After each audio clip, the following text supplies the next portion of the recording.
রাসূল আরবি সাল্লাল্লাহু আলাইহি ওয়াসাল্লাম সাহাবাদের সামনে একবার বনী ইসরাইলের এমন একজন লোকের কথা স্মরণ করেন।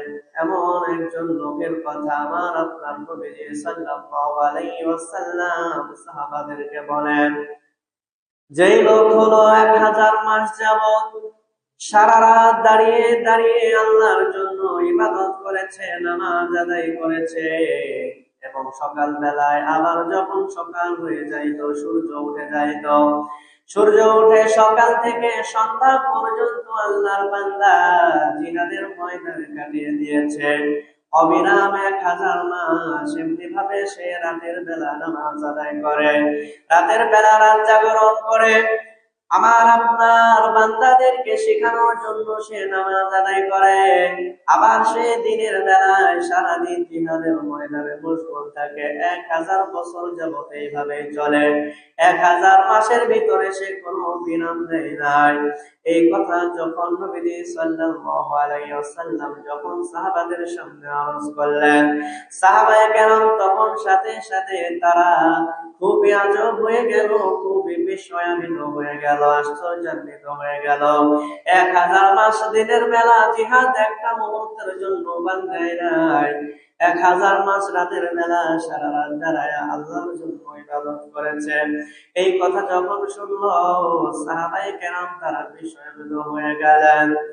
আরেকটি বর্ণনায় আছে, বনী ইসরাইলের 4 জন নবী, হযরত জাকারিয়া আলাইহিস সালাম, হযরত আইয়ুব আলাইহিস সালাম, হযরত হিজকিল আলাইহিস সালাম, হযরত ইউসা আলাইহিস সালাম, এই 4 জন নবী একাধারে 80 বছর যাবত আল্লাহর বন্দেগী করেছে, আল্লাহর দাসত্ব করেছে, আল্লাহর জন্য ইবাদতে মশগুল ছিল একাধারে 80 বছর 4 জন নবী।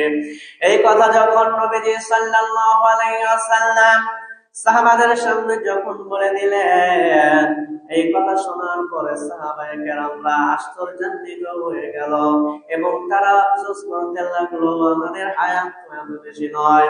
সফওয়াতুত তাফাসিরে আল্লামা মুহাম্মদ আলী সাবরী রাহিমাহুল্লাহ তাআলা তিনি বর্ণনা করেছেন, এই ঘটনা যখন নবী সাল্লাল্লাহু আলাইহি ওয়াসাল্লাম জানলেন, ওই সময়ে আমার আপনার নবী আল্লাহর কাছে আরজ করলেন, ইয়া আল্লাহ, আমার উম্মতের তো বয়স কম, আমার উম্মতেরা তো দুর্বল, আমার উম্মতেরা তো এত বেশি ইবাদত তাদের সমান করতে পারবে না। এই কথা যখন নবী সাল্লাল্লাহু আলাইহি ওয়াসাল্লাম জানালেন, আল্লাহর কাছে যখন তুলে ধরেন, আমার আপনার মালিক আল্লাহ তাআলা সেই সময়ে আয়াত নাযিল করে দেন, সুবহানাল্লাহ, ইন্না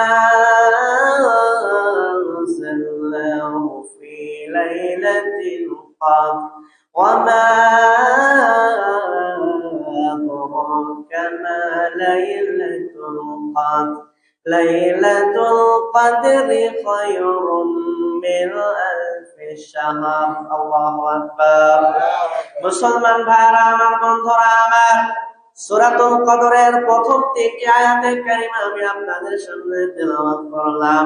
সাহাবায়ে কেরাম যখন প্রথম 2টা ঘটনা শুনে বিস্ময়ান্বিত হয়ে গেল, আমার আপনার নবী যখন আল্লাহর কাছে আরজ করলেন, আল্লাহর কাছে যখন আপত্তি বিনতি জানাইলেন, আমার উম্মতের বয়স কম, আমার উম্মতেরা দুর্বল, আমার উম্মতেরা তো এত বেশি আমল করতে পারবে না, ওই সময়ে আমার আপনার মালিক আল্লাহ তাআলা আসমান থেকে বিধান নাযিল করে দিলেন, নবী গো, আমি এই কোরআনটা আমি আপনার উপরে যে নাযিল করে দিয়েছি, নবী যে এই কোরআনটা আমি আপনার উপরে কদরের রাতে নাযিল করে দিয়েছি। এরপরে আমার আপনার মালিক আল্লাহ তাআলা আবার নবীজিকে জিজ্ঞাসা করেন, নবী গো, আপনি কি জানেন ওই লাইলাতুল কদরটাকে, কদরের রাতকে, এটাকে আপনি জানেন? এই কথা যখন নবীজিকে আমার আল্লাহ তাআলা প্রশ্ন করলেন, আমার নবীজি আল্লাহর কাছে আরজ করার কোনো সুযোগ পান নাই, জানেন কিনা এটা জানানোর কোনো সুযোগ পান নাই। আমার আল্লাহ তাআলা তখন জানাই দিলেন, আমার নবী গো, লাইলাতুল কদরি খায়রুম মিন আলফি শাহর। নবী গো, লাইলাতুল কদর হলো এমন একটা রাত, এমন একটা মর্যাদার রাত, যেই রাতটা 1000 মাসের চাইতে উত্তম। সুবহানাল্লাহ। তাহলে বোঝা গেল পূর্বের জামানার নবীর উম্মতের বয়স যেমন লম্বা ছিল, তারা বেশি শক্তিশালী ছিল, তারা ইবাদত করেছে হাজার হাজার মাস, হাজার হাজার দিন ইবাদত করে আল্লাহ তাআলার কাছে যে মর্যাদা পেয়েছে। এই উম্মতে মুহাম্মাদি দুর্বল হওয়া সত্ত্বেও, বয়সের সংখ্যা কম হওয়া সত্ত্বেও, তারা যদি একটা লাইলাতুল কদর জীবনে পেয়ে যায়, আমার আল্লাহ তাআলা বলে ওই একটা রাত লাইলাতুল কদর পেয়ে গিয়ে আল্লাহর বান্দা যদি আল্লাহর জন্য ইবাদত করে কাটাইতে পারে, আমার আল্লাহ তাআলা বলেন পূর্ব উম্মতের হাজার হাজার রাত, হাজার হাজার মাসের চাইতেও একটা রাত আমল করা উত্তম। সুবহানাল্লাহ। মুসলমান ভাইরা আমার, বন্ধুরা আমার, এবার প্রশ্ন হলো, আমার আপনার মালিক আল্লাহ তাআলা কে কারণে আমাকে আপনাকে লাইলাতুল কদর দিয়েছেন? এইটার উত্তর জানার জন্য আপনাকে যাইতে হবে, বলতে হবে তাফসীরে মাযহারির একেবারে 12 নম্বর খণ্ড।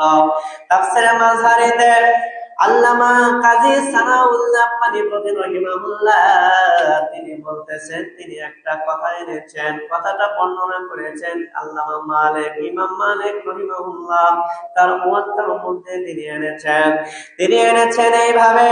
তিনি বলেন, আমি একজন খুবই প্রাজ্ঞ বিজ্ঞ আলেমের মুখে আমি বলতে শুনেছি, খুবই বিজ্ঞ প্রাজ্ঞ একজন আলেম সে বর্ণনা করেছেন, আগের জামানার উম্মতের বয়স ছিল অনেক লম্বা, তারা ছিল অনেক বেশি শক্তিশালী, আর উম্মতে মুহাম্মাদের বয়স হলো কম এবং অন্যান্য উম্মতের তুলনায় তারা দুর্বল। কাজেই ওই আগের মানুষেরা যারা লম্বা হায়াত পেয়েছিল, যারা অত্যন্ত শক্তিশালী ছিল, তাদের সমান আমল করা উম্মতে মুহাম্মাদের জন্য কখনোই সম্ভব নয়। ও মুসলমান, আপনার কাছে একটা প্রশ্ন ছুড়ে দেয়, আল্লাহর যেই বান্দা 12 মাস সারা রাত দাঁড়ায় আল্লাহর জন্য ইবাদত করেছে, ওই বান্দার সমান কি ওই বান্দা হইতে পারে যে কিনা বছরে শুধুমাত্র একটা রাত আল্লাহর ইবাদত করে কাটাইছে? এইটা কি সমান হইতে পারে? এইটা যেমন সমান হইতে পারে না, হাজার হাজার বছর বয়স পাইয়া পূর্বের উম্মতেরা যে আমল করেছে, আমরা এই 60, 70, 75, 80, 120 বছর হায়াত পাইয়া তাদের সমান আমল তো আমরা করতে সক্ষম হব না, আমরা করতে পারবো না। এই জন্য আমার আপনার মালিক আল্লাহ তাআলা লাইলাতুল কদর আমাকে আপনাকে দিয়েছেন, যাতে করে একটা রাত ইবাদত করে আমি আপনি তাদের সমান মর্যাদা পেয়ে যাই। সুবহানাল্লাহ। চিন্তা করছেন, একটা রাতের ইবাদত 1000 মাসের চেয়ে উত্তম।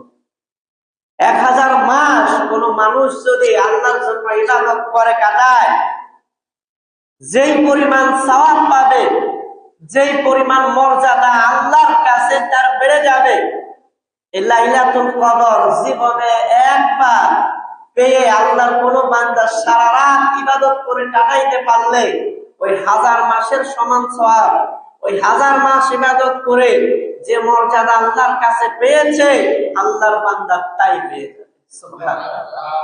কয় রাত? শুধুমাত্র একটা রাত।